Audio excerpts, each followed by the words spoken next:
It's a good morning to you. Welcome to Asake Online. My name is Zenzele Ndebele, and this is the program Unpacking COVID, or COVID Unpacked, where we discuss issues to do with COVID-19. There are so many myths and stories around COVID. We want to discuss to every day, or every week, to just tell you or share experiences with those who had COVID, so that you know that yes, it's a disease that is there, but other people have survived, and it's actually not that bad.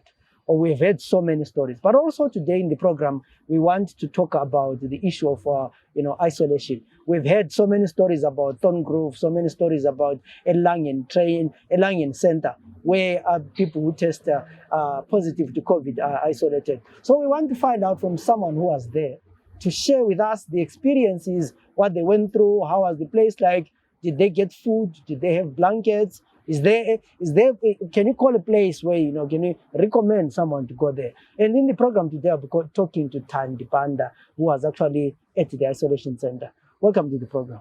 Thank you, Zenzele. How are you? No, I can't. No, I'm now okay. That's good. Yeah, so it's good to always talk to someone who went through what I went through, share experiences and see whether mine was. I always think that when I talk to other people with COVID, mine was just one of those minor cases. So tell me about your story. How did it start?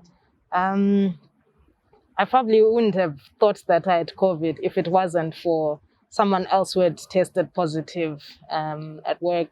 So I think it was on a Monday. Okay, Thursday I was at a function, right? And then on the Monday, I woke up with a very bad headache. And I was feeling very tired. But of course, you think it's coming from the weekend, so it's probably weekend blues and everything. I never once thought that it was related to COVID. So on the Tuesday, when we had heard that someone tested positive and all of us who were at that function were asked to go and test, that's when I went and tested. So went and I got tested on Tuesday and went to isolate. So I left work and I went home and I started to isolate because they said, no, we advise that you isolate until your results come out. So Wednesday morning, I got up feeling okay. I was no longer feeling tired, didn't have that headache anymore. So I thought it was just a passing thing. Got up, got ready. In the afternoon, went and I got my results. When I got to Lancet Theatres, the lady who gave me my results pulled me aside and she said, your results have come out positive. So as soon as you get home, please self-isolate, call the COVID hotline so that they can get to you as soon as possible. But just start to self-isolate from now. If you start to feel sick, then obviously seek medical attention. So I thought, okay, I was now feeling okay. So I called home and I said to them, I have to isolate. So I'm coming straight home. I had errands to do. I couldn't do them anymore. Of course, you're now scared because now you think, okay, I've got COVID, so let me not spread it anymore. So I went straight home, and that's how I found out. That's how I found out I had COVID. So at this point, are you afraid? Are you shaken? What's going through your mind? I was shocked because I wasn't sick. I wasn't feeling sick anymore. So I just thought, okay, maybe I'm yet to get sick. I don't know, So we had already started Wufuta and everything from before, I think from the beginning of that first lockdown, that's when we had started Wufuta, steaming and all. So now that I was tested positive, that's when now it got real. I was like, okay, so I have COVID. What does that mean? So I continued to isolate, and then more people were tested from work, and then City Health Department came home because I think they do the tracing of the cases. So they came home, they tested my mom and my dad. When they realized how old they were, they said to me, because of your parents' age, we are going to take you to Elangen. So I said, but I'm fine. It's just the three of us at home. I'm already isolating. I'm not COVID, And they said, no, people say that, and then they do the opposite, and then end up infecting other people. So the ambulance will come and pick you up either tonight or tomorrow morning, and you'll be taken to Elangen. So I thought, okay, what am I supposed to carry there? They just tell you you'll be there for 10 days. I thought, okay, what do I need? They said, don't have to worry about food, don't worry about bedding. Just bring your clothes, you'll be fine, you know. But also when you don't know where you're going, I carried everything. I carried clothes, I carried bedding, I even carried some food. You don't know because you hear all these rumors about this place, you know, and you think, I don't even know where I'm going. I don't even know where Elangeni is. So, yeah. So, I mean, you've been told that you're going to Elangen. Probably you phone a few friends and says, guys, which are Elangen. What's the reaction of your friends? When I sent a message in, there's a WhatsApp group with a few of my workmates. So it's mixed. It's black, white. It's many black and white. So I put the message in the group and I said, guys, I'm being taken into isolation. I'm going to Elangeni Center. Oh my goodness, there was panic. There was, you can't go there. They can't force you to go. And I was like, but I understand why they're saying I must go, you know. And also, from that Tuesday when I started isolating in my room, my mom had to bring everything. She had to bring me bath water. She had to bring my food, leave it at the door. And I thought, if I have to do this for 2 weeks, that's going to be too much strain on her. That means her everything now stops and it's now revolving around making sure I've got water to steam, I've got food, I've got this. I can't leave the room. So for me, it was a blessing in disguise that at least for those 10 days, they don't have to worry. But with my friends, it was no, they can't. Let's find out what the law says legally. They can't force you. And I was just saying to them, you know what, guys, what's the worst that can happen to me in 10 days? You know, so. And also you think, okay, at least I'm not going to Thorn Grove because Thorn Grove, that means, you know, I'm really, really sick, you know. So again, you don't know, it's rumors and stuff. It's what people say. So yeah, but I calmed them down. Yeah. So the ambulance comes. And obviously, where you stay, maybe their neighbors, and did everyone come out to see who's now being taken to hospital? My fear, and when they came, they said, oh, the ambulance will either come tonight or tomorrow morning. I thought, if it comes tonight, I'm going to go by myself. My dad's too old to even follow the ambulance to see where I'm going. I said, if these guys come and pick me up in the evening, I'm not going. That's what I told myself. I said, I will refuse point blank because it's scary. As a woman, you don't know where you're going, and you're going with strangers in an ambulance, you know. It's different when you're sick, you know, you're going straight to UBH, Mater Day, or whatever. So I was glad when they didn't come that night, you know. And then in the morning, 7 o'clock, nothing. 8 o'clock, nothing. I thought maybe they've forgotten. So I was relaxed in my room, chatting to friends. Nancy ambulance getting, you know. And all you see, there was no sound, you just saw the lights, you know. And I thought, these people were serious that they're coming to pick me up. And so my dad went, opened the gate nicely, because I was already packed from last night, like they had said. He opens the gate. So I was watching all of this happening. Now I got scared. Now I'm starting to panic and my heart is beating. And then I'm watching all of this happen, and you know, now they're asking, sizothatha uThandi, sizothatha uyagula. You know, and my dad is like, yeah, ukhona endlini. You know, now he can't really say, no, she's not sick. So she says, ukhona endlini, and they're saying, so can we go in and help her? Will she need help with carrying her bags? So my dad is like, no, I think she'll be fine. You know, I'm sure she'll come out anytime soon. And for sure, took my suitcase. So the guys will put on their PE. They were in regard. I'll show you a picture.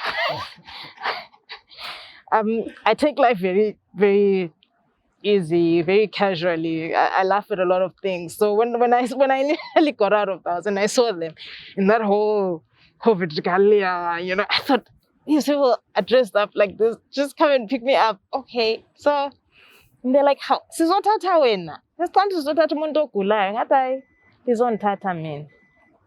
I put all my stuff in the bag and in the ambulance, and they said, why are you carrying so many things? And I said, because I don't know where I'm going, you know, because I had my laptop, my bags, I had a bucket, I didn't know where I was going to bath, and you know, you carry everything that you think you will possibly need, you know.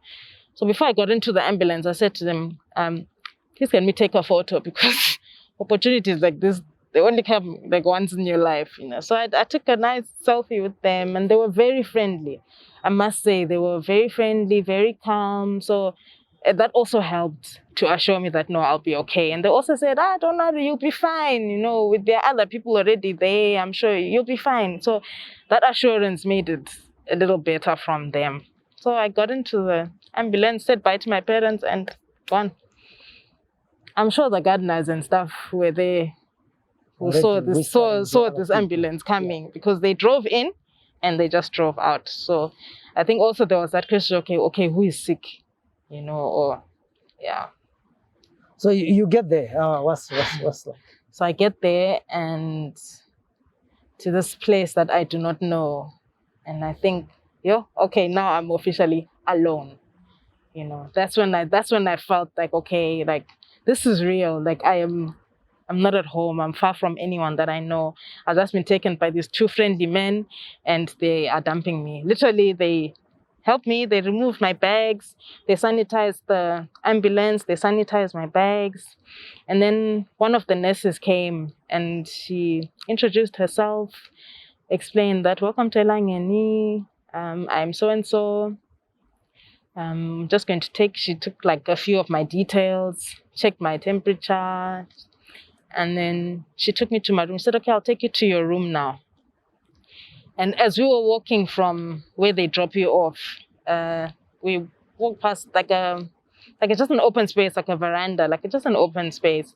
That's where all the other people who are in isolation were.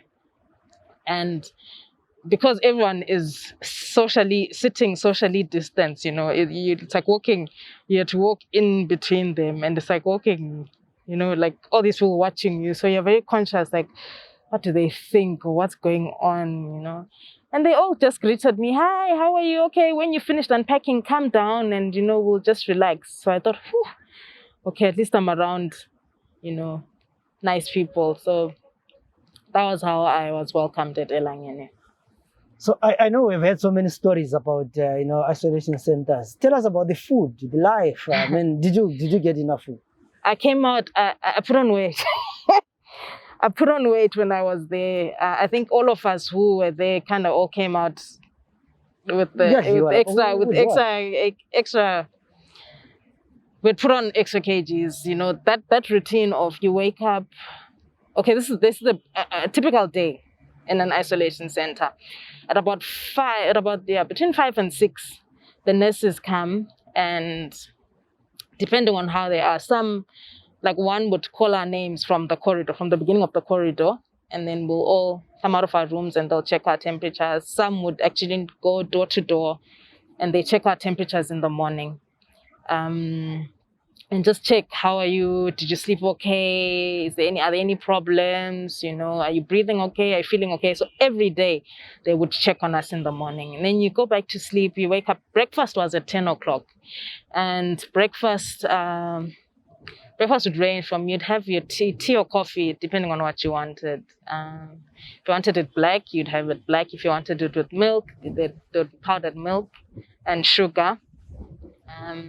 You'd get bread. Sometimes you'd get bread, potatoes, and tea. Sometimes you get bread, eggs, and tea. So it was a filling. It was filling. You know, like you get 3 slices of bread, potatoes, and tea. But then you're full. It's enough.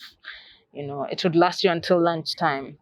Lunchtime, it would vary. Sometimes we'd get sadza and beans, or sadza cabbage and beef, or sadza cabbage and chicken. It would vary. So you'd get, it was proper meals. We actually commended the ladies who were cooking, and we'd say to the nurses, please go back and tell them that their food is really nice. Because you find that in places like that, you assume that they just cook because they have to cook. But it really was like eating a home-cooked meal. They took their time to cook. It was really good. So we'd eat, all our food was packed in disposable containers. So you'd eat and literally throw it in the bin. So they never touched anything that we would have touched. Nothing went back to them that they would give to us, from the cups to everything. It would just be disposable. Supper would be the same as lunch. So it was filling, very filling meals. People would call at Elangeni, I think because a lot of us were asymptomatic, So you'd be allowed, if you need something from home, you could ask them to bring you something. Like when I arrived, I realized I needed a kettle because the water in the showers was cold and I didn't want to take a cold shower. So, and also for steaming. So I asked them to bring me a kettle. So they brought it the day I arrived. And people would call and say, can we bring you food? And I'm like, no, please don't bring me food. It'll just be a waste because I'm getting enough food here. I don't need anything more than what I had. I'd carried some food. Some of it I had to end up throwing away because I didn't need that extra food. So the food was good. So in between the food, yeah. So you guys were what? Sleeping? So yeah. Reading?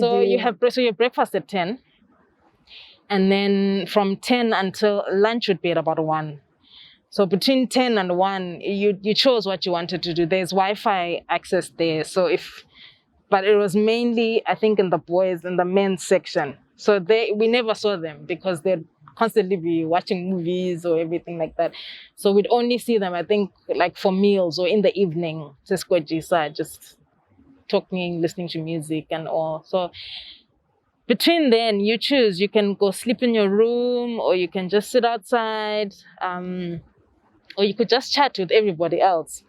I had brought my laptop thinking I wouldn't have friends, or I literally thought I would be isolated and be in my room. I cannot leave. So I brought my laptop with movies. In the 10 days I was there, I only watched 2 movies because you didn't want to be by yourself because of the company that I was with. So we'd sit around. The only days where we would not sit is on the rainy days. Maybe about 3 or 4 days it rained because it was heading to December. So one of the things that I realized with COVID was the psychological part, because half the time you are isolated alone, even if you're at home, you're in your room. So you think a lot. I always tell people that, I would really, think about what will happen if I die, this and that. At one point, you almost, prepare your funeral program. But you guys find that isolation actually probably helps you from being alone and thinking too much. I think we consciously made that decision to not be alone, to not isolate in our rooms.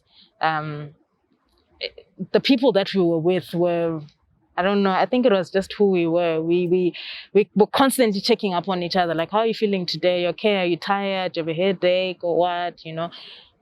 So we consciously made that decision to say, okay, we're all going to just relax so that you don't get to that point where you start to think, because COVID, I think over and above what it does in your body, it affects you mentally.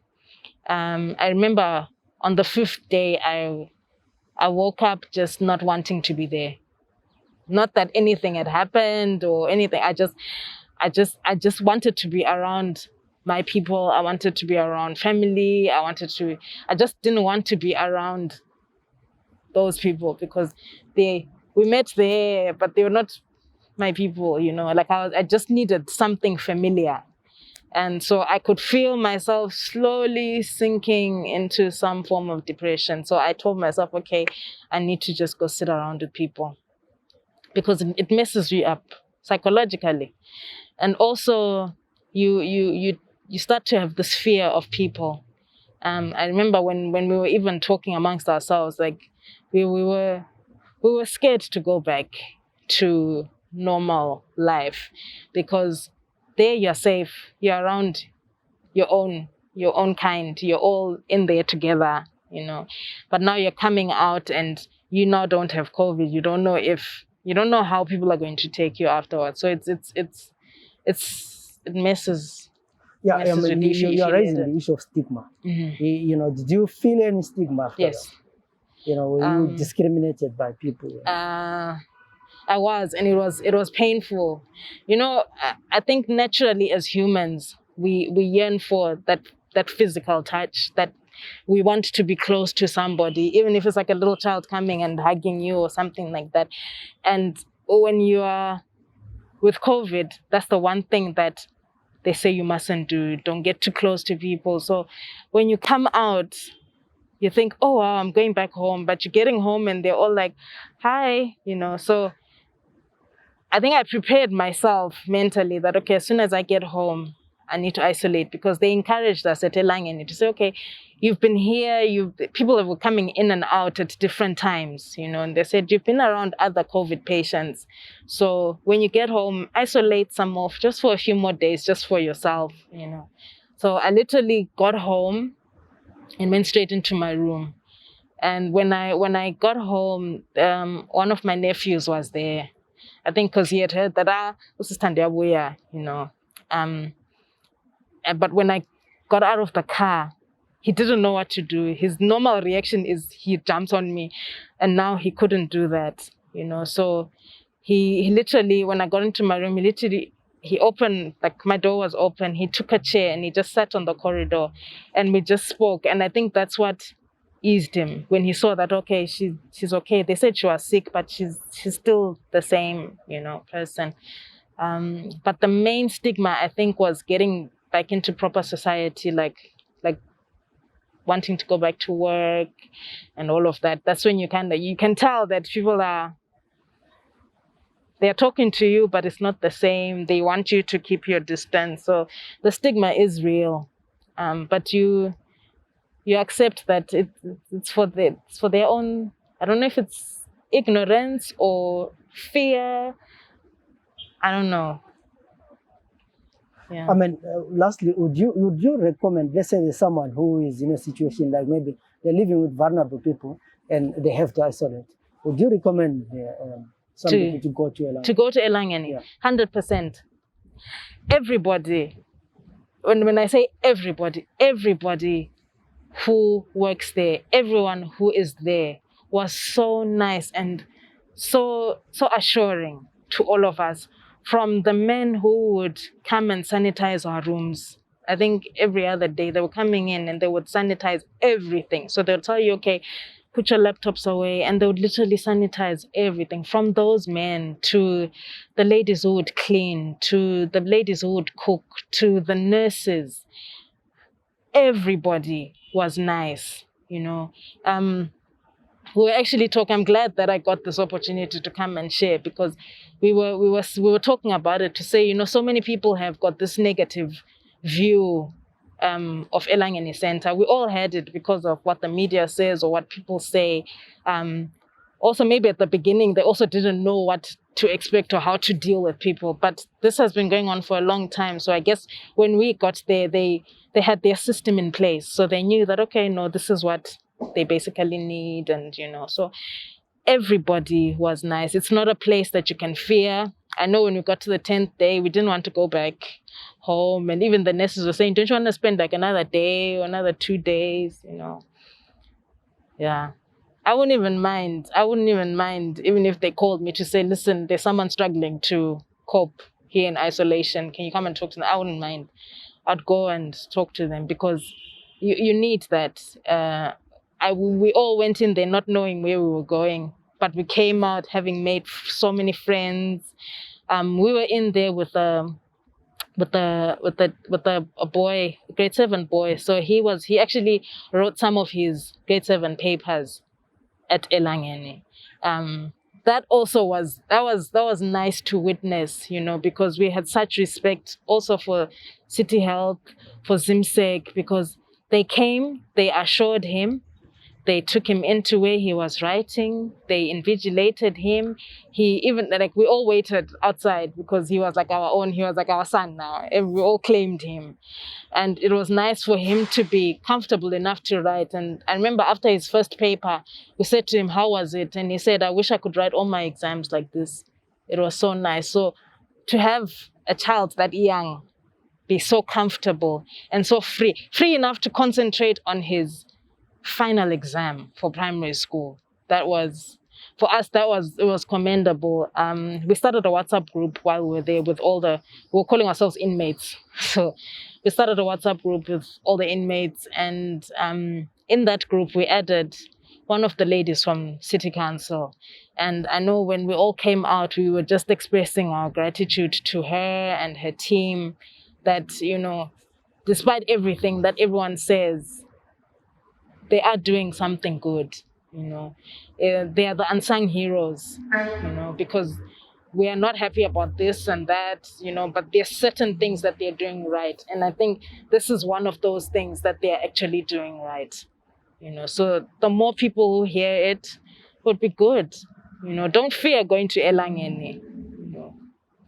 It's not scary. Yeah. Thandi, thanks very much for sharing your story, because I think one of the things that what we got out of COVID is humanity. Yeah. You get people to, share their stories, but also, like I said, for me, it changed me the way I look at the next person. Yeah. It makes you realize that you are a human being. One day you're going to die, and it can be any time. So you start to just, there's something that happens to you if you go through, the COVID or just isolation. So it's good to hear that at least, there is a center where people can go and get comfort, because I know with people living in western suburbs or even in low density suburbs, we have a problem of living with people who are at risk, or where we are more 5, 6 in a family and we have no space to isolate. So I would encourage people who such situations, because I know people struggle when it's time to, when we had COVID cases at site, one of the things that I was tasked to do was actually call people to tell them that this has been the situation. I remember one comrade said to me, "Does that mean that we're going to go to isolation now?" And they were quite scared about going to isolation. So, I mean, it's there. These are the people who have been there. You can isolate and come out.